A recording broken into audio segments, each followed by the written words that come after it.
O audiolivro Confissões, de Santo Agostinho.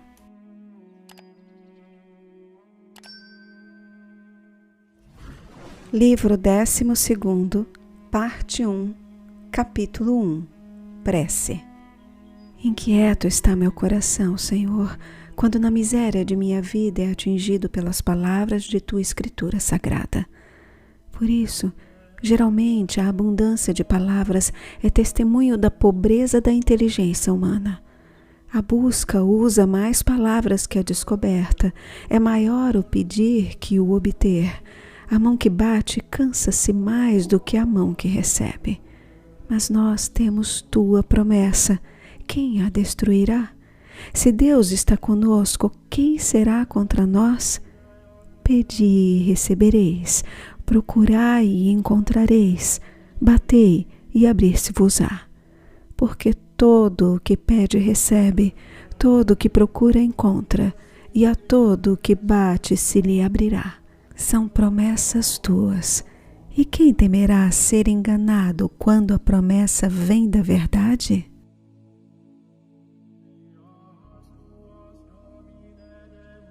Capítulo 2. O céu do céu.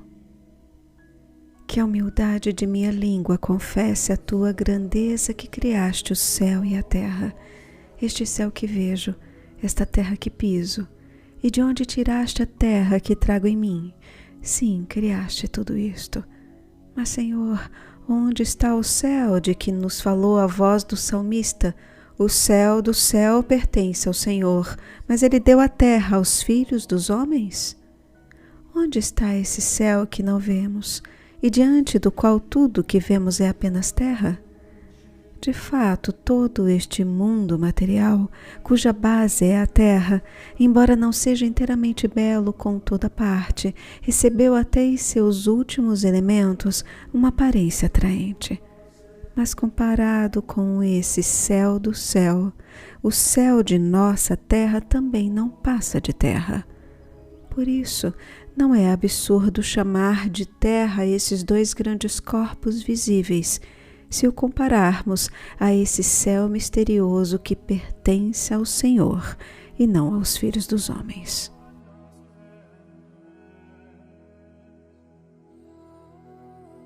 Capítulo 3. As trevas sobre o abismo. Mas esta terra era invisível e informe.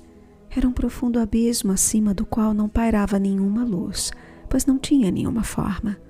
Por isso, inspiraste estas palavras: as trevas cobriam o abismo. Mas que são trevas senão a ausência da luz? De fato, se então existisse, onde estaria a luz, se não sobre a terra para iluminá-la? Mas como a luz ainda não existia, o que era a presença das trevas, senão a ausência da luz? As trevas reinavam sobre o abismo, porque a luz não existia, do mesmo modo que onde não há ruído reina o silêncio. E que significa reinar o silêncio se não falta de som? Não ensinaste, Senhor, a alma que a Ti se confessa? Não me ensinaste, Senhor, que antes de receber de Ti forma e figura, esta matéria informe, não existia nada, nem cor, nem figura, nem corpo, nem espírito?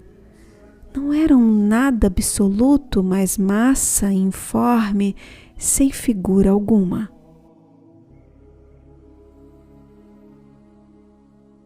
Capítulo 4. A matéria informe. Que nome darei a esta matéria? Como sugerir sua ideia às inteligências mais curtas, se não usando um termo de uso corrente? O que se pode encontrar no mundo que seja mais parecido com essa ausência total de forma que a terra e o abismo? Colocados no mais baixo grau da criação, eles não têm a beleza dos corpos que no alto brilham de luz fulgurante. Por que então não aceitar que essa matéria informe, que criaste sem beleza para com ela moldar um mundo cheio de beleza, fosse comodamente designada aos homens pelos termos de terra invisível e informe?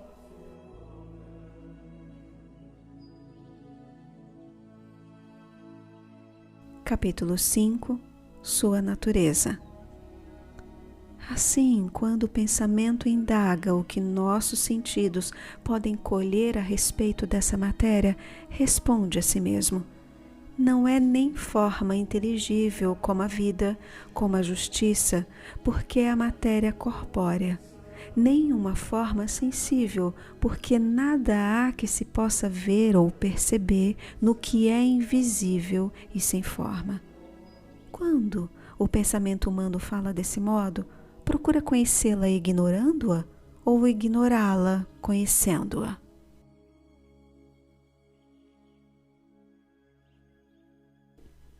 Capítulo 6. Em que consiste? Senhor, se pela boca e pela pena devo confessar-te o que me ensinaste sobre esta matéria, eu direi que outrora ouvi falar, sem nada compreender, a respeito desse nome por pessoas que também não entendiam. Tentei imaginá-la sob as formas mais diversas e não o consegui. Meu espírito revolvia confusamente formas feias e horríveis, mas enfim, sempre formas.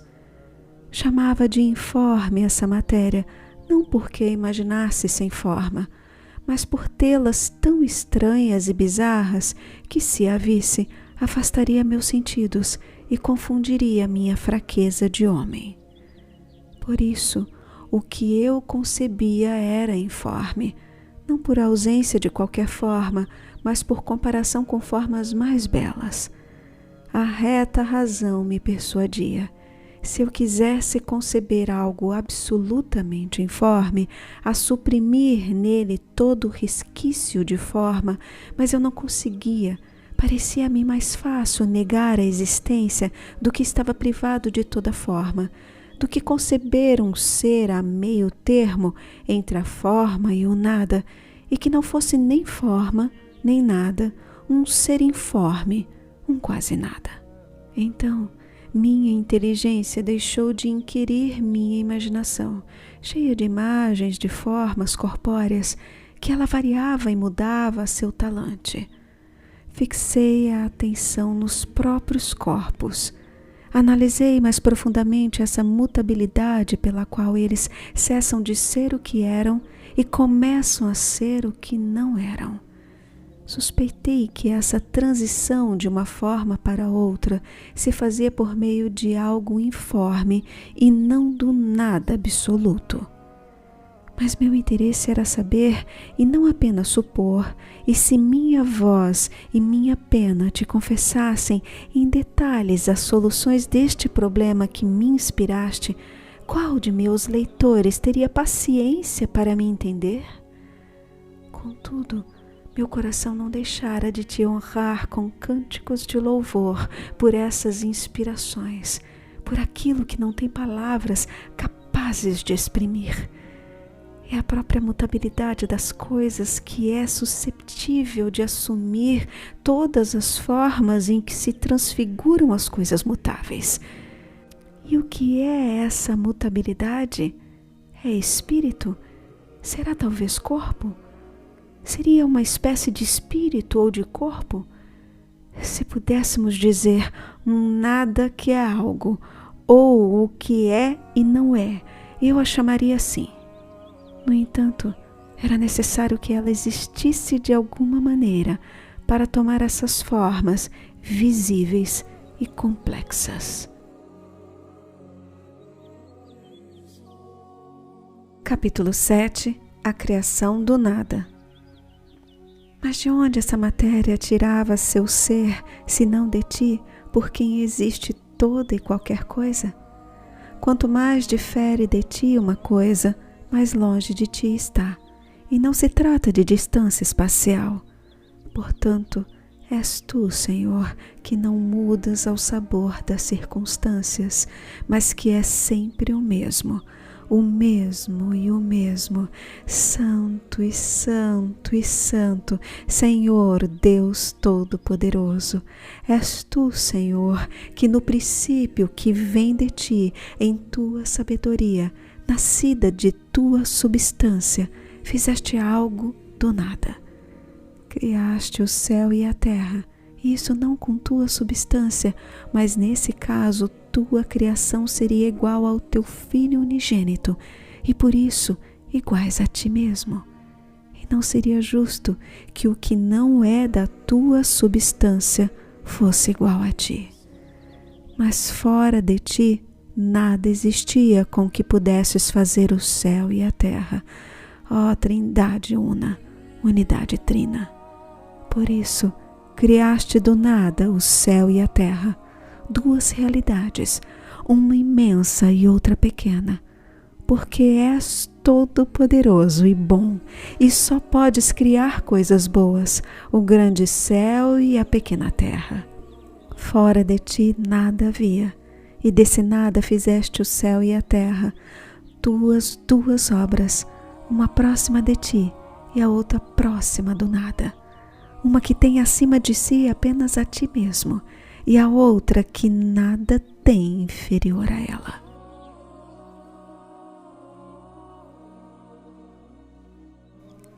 Capítulo 8. A Terra Invisível. Mas o céu do céu pertence a ti, Senhor. A terra que deste aos filhos dos homens para que a vissem e tocassem, não era tal como agora e vemos e tocamos. Era invisível e informe, um abismo sobre o qual não havia luz. As trevas se estendiam sobre o abismo, isto é, mais profundas que o abismo. Esse abismo das águas, agora visíveis, tem até em suas profundezas uma luminosidade, perceptível aos peixes e aos animais que se arrastam no fundo. Mas tudo isso era quase o nada, sendo ainda completamente informe, porém já era um ser apto a receber uma forma. Senhor, criaste o mundo de uma matéria sem forma, do nada fizeste este quase nada, de onde tiraste as grandes coisas que admiramos, nós, os filhos dos homens. Porque este céu corpóreo é de fato admirável, este firmamento que separa uma água de outra, que criaste no segundo dia depois da luz, dizendo, faça-se, e assim se fez. Chamaste a este firmamento de céu, o céu desta terra e deste mar que criaste no terceiro dia, dando forma visível à matéria informe, criado por ti antes de todos os dias. Já havias criado outro céu antes de haver dia, mas era o céu do céu, porque no princípio criaste o céu e a terra. Quanto a esta mesma terra, nada mais era que matéria informe, sendo invisível, caótica, e as trevas reinando sobre o abismo. É desta terra invisível, caótica, desta massa informe, deste quase nada, que formaste todas as coisas, de que é formado e não formado este mundo mutável, domínio da transformação, que torna possíveis a percepção e a medida do tempo. Porque o tempo é feito da mudança das coisas, de variações e transformações das formas, cuja matéria é esta terra invisível de que falei agora.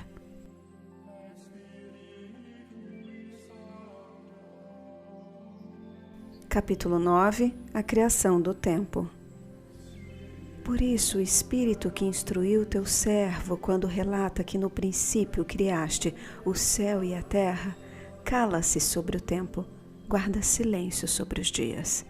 De fato, o céu do céu, que fizeste no começo, é de alguma maneira uma criatura racional, que mesmo sem ser coeterna contigo, ó Trindade, participava todavia de tua eternidade.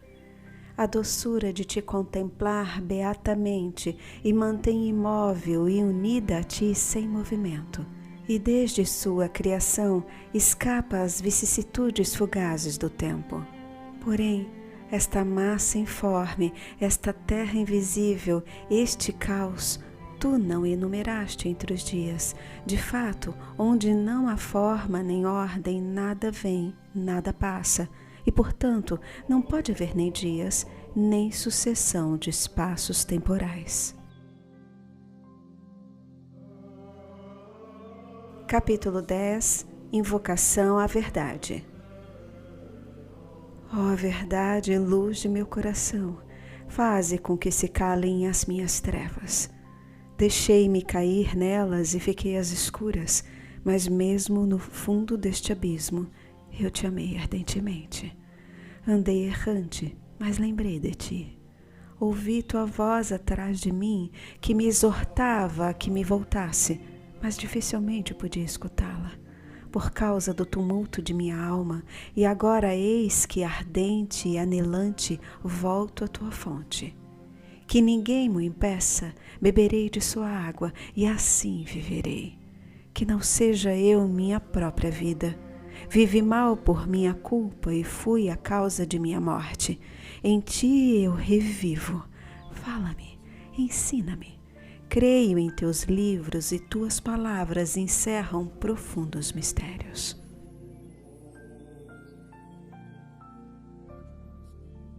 Capítulo 11. As criaturas e o Criador. Já me disseste, Senhor, com voz forte ao ouvido de minha alma, que és eterno e que só tu possuis a imortalidade, porque não mudas nem de forma, nem de movimento. Tua vontade não varia conforme o tempo, pois a vontade imutável não é imortal. Esta verdade me é clara em tua presença. Peço-te que ela se torne para mim cada vez mais clara, e sob tuas asas eu me mantenha atento a esta evidência. Também disseste, Senhor, com voz forte ao ouvido de minha alma, que todas as naturezas, todas as substâncias que não são o que és, mas que existem, tu a criaste, que só o nada provém de ti, assim como o movimento de uma vontade que se afasta de ti, Ser Supremo. Enfim, que nenhum pecado te causa dano, nem perturba a ordem de teu império, superior ou inferior. Essa verdade é clara para mim em tua presença.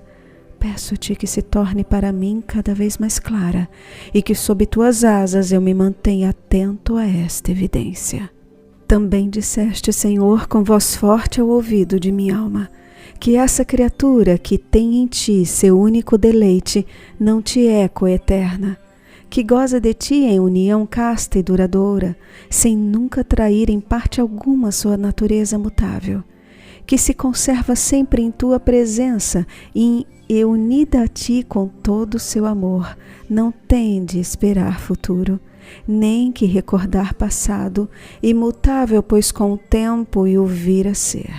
Também disseste, Senhor, com voz forte ao ouvido de minha alma, que essa criatura que tem em ti seu único deleite não te é coeterna, que goza de ti em união casta e duradoura, sem nunca trair em parte alguma sua natureza mutável, que se conserva sempre em tua presença e unida a ti com todo o seu amor, não tem de esperar futuro, nem que recordar passado, imutável, pois com o tempo eu vir a ser.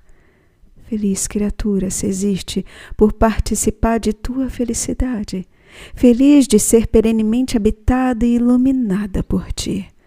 Nada encontro melhor que se possa chamar de céu, que pertence ao Senhor, que a esta habitação de tua divindade, que contempla tuas delícias sem que nada a afaste para outras partes. Puro espírito, intimamente ligado por um elo de paz com esses santos espíritos, cidadãos de tua cidade, situada no céu e acima do nosso céu. Diante disso, possa a alma cuja peregrinação afastou de ti compreender se já tem sede de ti, se seu pranto se tornou seu pão, quando todos os dias lhe dizem: onde está teu Deus? Se ela deseja apenas habitar em tua morada todos os dias de sua vida. Que é sua vida, senão tu? Que são teus dias, senão tua eternidade, como teus anos que não passam, porque é sempre o mesmo? Por isso, digo, faça compreender a alma, se possível, como tua eternidade transcende todos os tempos. Tua morada, que nunca se afastou de ti, embora não te tendo coeterna, graças à sua incessante e ininterrupta união contigo, não padece de vicissitudes do tempo. Essa verdade é clara para mim em tua presença. Peço-te que se torne para mim cada vez mais clara e que sob tuas asas eu me mantenha atento a esta evidência. Vejo de fato, não sei que matéria informe nas transformações das coisas últimas e ínfimas, mas quem dirá, a não ser o insensato, cujo espírito vagueia entre quimeras, à mercê de seus fantasmas, quem, salvo este, ousaria afirmar que se toda forma fosse destruída, abolida, restando apenas a matéria informe, graças à qual as coisas se transformam e passam de uma forma para outra, ela poderia produzir as vicissitudes do tempo? Não. Tal hipótese é absolutamente impossível, pois sem variedade de movimentos não há tempo e não há variedade onde não há forma.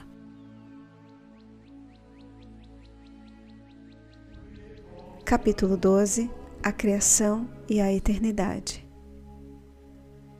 Bem consideradas estas coisas por graça tua, meu Deus, e como me incitasse a bater, e como me abres quando bato, encontro duas criações tuas não afetadas pelo tempo, embora nenhuma delas te seja coeterna. Uma que criaste tão perfeita que jamais deixa de te contemplar, que não sofre nenhuma mutação, nenhuma mudança, embora de natureza mutável, e goza de tua eternidade e de tua imutabilidade. Outra, informe, a ponto de lhe ser impossível passar de uma forma para outra, quer no movimento, quer no repouso, e, portanto, incapaz de estar sujeito ao tempo. Mas tu não a deixaste informe, pois, antes de qualquer dia, fizeste no princípio o céu e a terra, as duas obras de que falava. Mas a terra era invisível e informe, e as trevas reinavam sobre o abismo. Por essas palavras, a Escritura sugere a ideia de algo informe para ensinar aos poucos aos espíritos que não podem conceber que a falta absoluta de forma não se confunde com nada. É dessa massa informe que deveria ser criado um segundo céu, uma terra visível, ordenada, a água cristalina, e enfim, tudo que foi feito na criação, de acordo com a tradição das Escrituras, em dias sucessivos. E essa obra é tal que, devido a mudanças regulares de seus movimentos e formas, está sujeita às vicissitudes do tempo.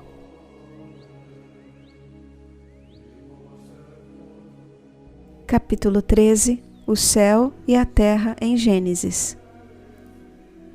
No princípio criou Deus o céu e a terra. A terra era invisível e informe, e as trevas se estendiam sobre o abismo. Ouço estas palavras, meu Deus, e não encontrando menção do dia em que criaste essas coisas, concluo dessa omissão que se trata do céu intelectual, onde a inteligência conhece simultaneamente e não por partes, não por enigma ou como um espelho, mas por inteiro, em plena luz, face a face. Conhece não ora isto, ora aquilo, mas, como disse, simultaneamente, sem a sequência temporal. Concluo também que se trata da terra invisível, informe, estranha às vicissitudes do tempo, que ora causam isto, ora aquilo, pois onde não há forma, não pode haver isto ou aquilo. Dessas realidades, uma de forma acabada desde o início, a outra absolutamente informe, o céu, isto é, o céu do céu, e a terra, isto é, terra invisível e informe, é bem a propósito delas que tua Escritura diz, sem mencionar o dia. No princípio criou Deus o céu e a terra. E acrescenta imediatamente de que terra se trata, indicando que no segundo dia foi criado o firmamento, que foi chamado de céu, dá a entender também de que céu falara antes, sem precisar o dia.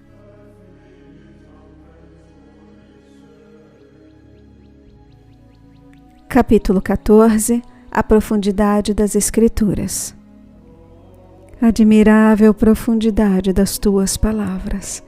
Sua aparência nos acaricia, como se acariciam as crianças. Sim, admirável profundidade, meu Deus, admirável profundidade. Oh, meditá-las causa um arrepio sagrado, tremor de respeito, estremecimento de amor. Odeio com veemência seus inimigos. Oh, se pudesses fazê-los morrer sob teu gladio de 2 gumes, para que não tivessem mais inimigos, desejaria que eles morressem para si mesmos e que vivessem só para ti. Mas há outros que não censuram, mas, pelo contrário, exaltam o livro de Gênesis e que dizem: não é isto que quis dizer por estas palavras o Espírito de Deus, que as expirou a teu servo Moisés. Não, o que eles quis dizer não é o que dizes, mas o que nós dizemos. Eis, ó Deus, de todos nós, o que eu lhes respondo. Sê nosso árbitro.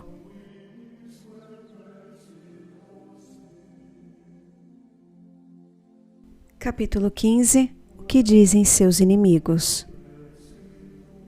Ousareis apontar como falso que, com voz clara, a verdade disse ao ouvido de minha alma sobre a verdadeira eternidade do Criador, ou seja, que sua substância não varia no tempo e que sua vontade se confunde com sua substância?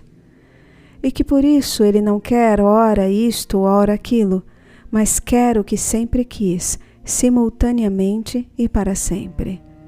Sua vontade não se exerce repetidas vezes, não se propõe ora esta, ora aquela finalidade, não quer o que antes não queria, nem deixa de querer o que antes queria, uma vez que tal vontade seria mutável, e o que é mutável não é eterno.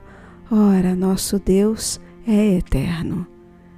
Tereis por falazes as palavras da verdade faladas ao ouvido de minha alma? Que a espera das coisas futuras se torna contemplação quando presentes e que depois se transforma em memória quando passadas?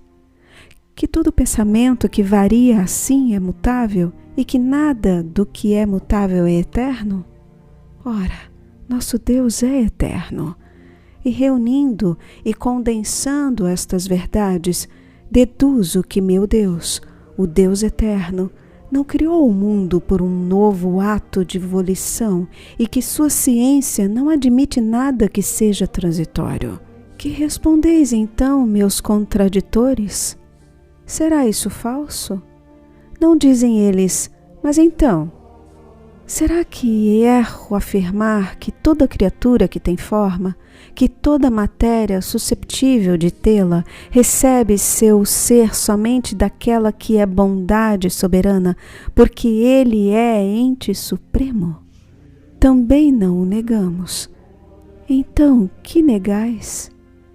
Negais talvez que haja uma criatura sublime, unida por um casto amor ao Deus verdadeiro e eterno, sem lhe ser coeterna, que dele não se separa nem se desvia para as várias vicissitudes do tempo, mas pelo contrário, repousa apenas em sua contemplação? Com efeito, te ama tanto quanto pedes, ó Deus, e mostras a ela a tua face e a sacias, e ela jamais se afasta de ti, nem rumo a si mesma.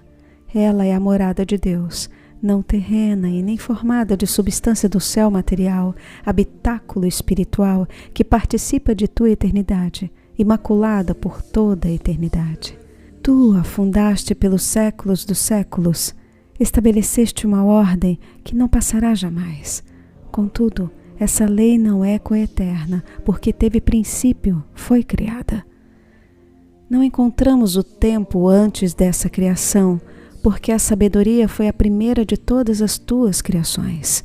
E é claro que não me refiro à sabedoria da qual és Pai, o nosso Deus, e que te é perfeitamente igual e coeterna, por quem todas as coisas foram criadas, e que é o princípio em que criaste o céu e a terra.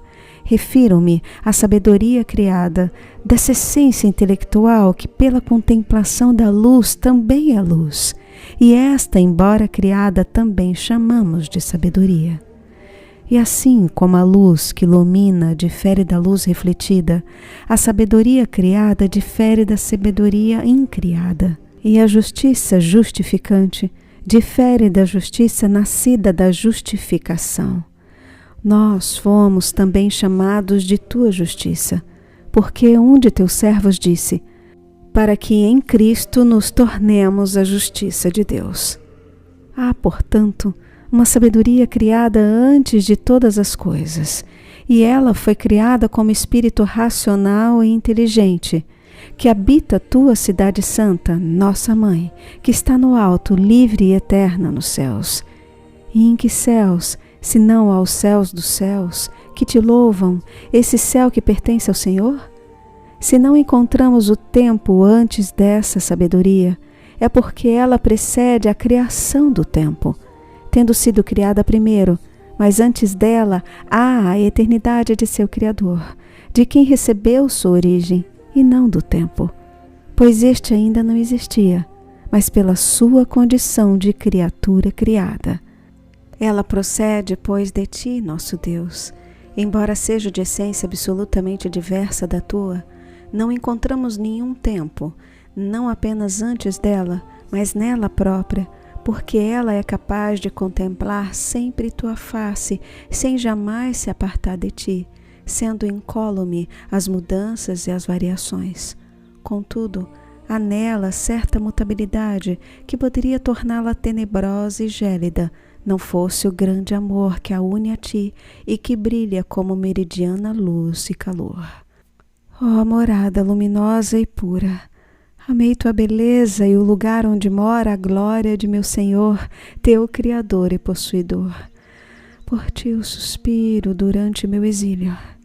Peço àquele que te criou que me possua também em ti, pois também me criou. Errei como ovelha desgarrada, mas espero ser reconduzido a ti nos ombros de meu pastor, teu arquiteto. Que me respondeis a isto, meus contraditores? Vós, que também considerais Moisés um servo piedoso de Deus e seus livros como oráculos do Espírito Santo? Não será esta a casa de Deus que, sem lhe ser coeterna, é, contudo, à sua maneira, eterna nos céus? Em vão buscais aí as vicissitudes do tempo, pois não as encontrareis, uma vez que ela transcende toda extensão, toda volubilidade do tempo, e sua felicidade é estar intimamente unida a Deus para sempre. Assim é, dizem eles. Mas então, qual das verdades que meu coração proclamou diante de Deus, quando escutava em meu íntimo a voz que canta salglória, podeis apontar como falsa? O que disse sobre matéria informe, na qual não podia haver ordem por carecer de forma? Mas onde não havia ordem não podia haver vicissitude de tempo. Mas esse quase nada, enquanto não era o nada absoluto, provinha certamente daquele de onde nasce tudo que de algum modo existe. Tão pouco negamos isto, dizem eles.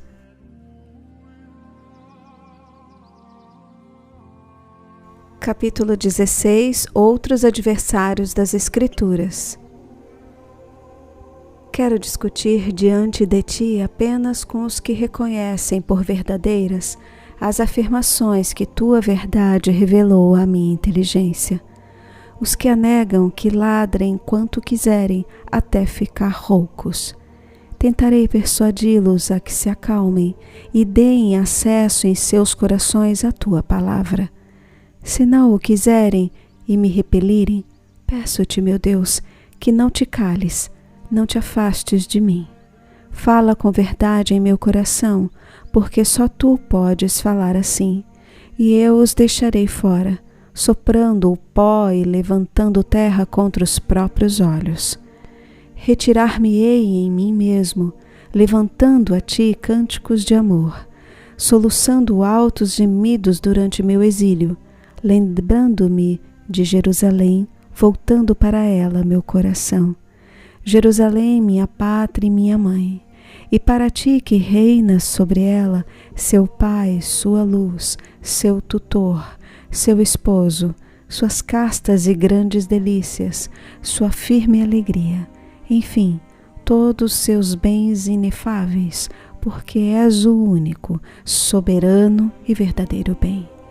Não me apartarei de ti até que reúnas todas as partes dispersas e deformadas do meu ser na paz dessa mãe muito amada, onde estão as primícias de meu espírito e de onde me vêm todas as certezas, e nela me reformes e confirmes por toda a eternidade, ó meu Deus, minha misericórdia.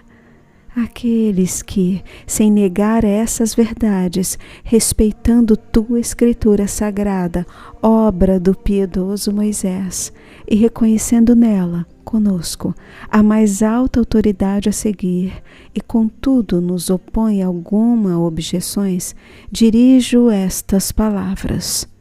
Tu, que és nosso Deus, serás árbitro entre minhas confissões e suas objeções.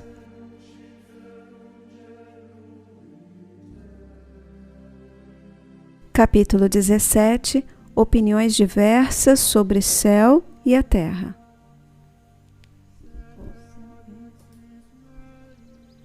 Eles dizem, sem dúvida isso é verdade, mas não era isso que Moisés queria exprimir quando, inspirado pelo Espírito Santo, escreveu: no princípio criou Deus o céu e a terra. Pela palavra céu, ele não quis significar essa criatura espiritual ou intelectual que contempla eternamente a face de Deus, e pela palavra terra, uma matéria informe. Que quis dizer então? O que nós afirmamos? Respondem. Isso é o que Moisés quis dizer e o que expressou naquelas palavras. E que é que afirmais? Pelas palavras céu e terra, quis significar em primeiro lugar, globalmente, de forma concisa, todo o mundo visível, para em seguida pormenorizar, enumerando os dias, ponto a ponto, esse conjunto que aprouve ao Espírito Santo designar como uma expressão global. O povo rude, carnal, ao qual falava, era constituído de homens tais que julgou conveniente dar-lhes a conhecer apenas as obras visíveis de Deus. Quanto a esta terra invisível e informe, a este abismo de trevas, com que durante os 6 dias foram sucessivamente criadas e ordenadas todas as coisas visíveis que não são conhecidas de todos, eles concordam comigo em que se pode entender com isso, sem erro, essa matéria informe de que falei. Algum outro dirá, talvez, que a realidade invisível e visível não foi chamada impropriamente de céu e terra, e, portanto, que o universo criado por Deus na sabedoria, isto é, no princípio, está compreendido sobre esses 2 termos. Porém, as coisas não foram feitas da substância de Deus, mas do nada, e não se confundem com Deus, e nelas existe o princípio da mutabilidade, quer permaneçam como morada eterna de Deus, quer mudando-se como a alma e o corpo do homem. Por isso, a matéria comum a todas as coisas, invisíveis e visíveis, matéria ainda informe, mas susceptível de forma, e de onde se fariam o céu e a terra, em outras palavras, a criação invisível e visível, mas uma e outra, tendo recebido forma, foi designada por essas expressões de terra invisível e informe e de trevas reinando sobre o abismo. Com a seguinte distinção, por terra invisível e informe, deve-se entender a matéria corpórea antes de ser qualificada pela forma, e por trevas reinando sobre o abismo, a matéria espiritual antes da restrição de sua, digamos, imorada fluidez, e antes de ser iluminada pela sabedoria. Poderia alguém afirmar, se quisesse, esses termos céu e terra não significam realidades perfeitas e acabadas, lá onde lemos: no princípio Deus criou o céu e a terra. Mas um esboço ainda informe, uma matéria passível de receber forma e servir para a criação, nela já existiam, como que um embrião, sem distinção de formas e de qualidades, essas criaturas, uma espiritual e outra material, que ordenadas como estão agora, são chamadas de céu e terra.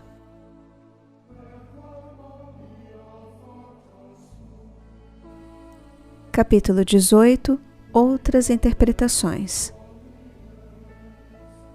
Se considero todas essas teorias, mas não quero discutir por questões de palavras o que não serve para nada, senão para a confusão dos ouvintes. Pelo contrário, a lei é boa para a edificação se dela se faz uso legítimo, porque sua finalidade é a caridade que nasce de um coração puro, de uma boa consciência e de uma fé não fingida. Nosso Mestre sabe quais dos dois preceitos em que resumiu toda a lei e os profetas. A mim, que observo com zelo tais preceitos, ó meu Deus, luz de meus olhos na escuridão, que me importa que possa encontrar sentidos diferentes para essas palavras se todos são verdadeiros? Que me interessa, digo eu, que outros compreendam o texto de Moisés de modo diferente do meu?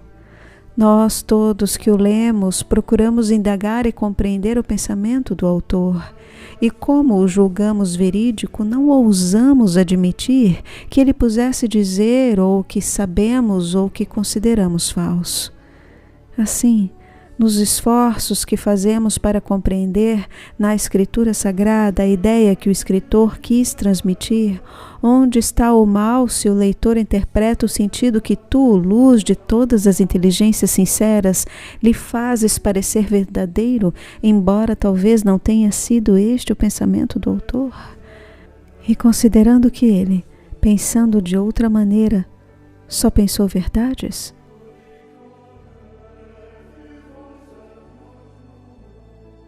Capítulo 19. A verdade. A verdade, Senhor, é que criaste o céu e a terra. A verdade é que o princípio é tua sabedoria, em que criaste todas as coisas. É também verdade que este mundo visível se compõe de duas grandes partes, o céu e a terra, síntese de todas as realidades criadas. É ainda verdade que tudo que é mutável sugere a nosso pensamento a ideia de algo informe, susceptível de tomar forma, de mudar e de se transformar. A verdade é que um ser tão intimamente unido a uma forma mutável que, embora sujeita em si a mudanças, nunca se transforma, não está sujeito ao tempo. A verdade é que a massa sem forma, que é quase o nada, não pode conhecer as vicissitudes do tempo. A verdade é que a matéria que constitui uma coisa, se assim podemos falar, toma o nome dessa coisa e, portanto, podemos chamar de céu e de terra a essa massa informe com a qual foram feitos o céu e a terra. A verdade é que de tudo que recebeu forma, nada se aproxima mais do informe que a terra e o abismo. A verdade é que não apenas tudo que foi criado e formado, mas ainda tudo que possa ser criado se origina de ti. Tu que és o autor de tudo que existe. A verdade é que tudo que é formado a partir do informe, primeiro é informe e depois recebe forma. Capítulo 20. O princípio e suas interpretações.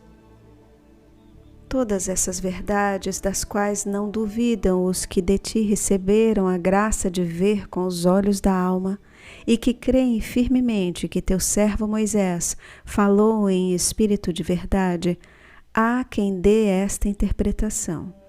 No princípio, Deus criou o céu e a terra, isto é, Deus criou em seu Verbo que lhe é coeterno o mundo racional e sensível, ou espiritual e corporal.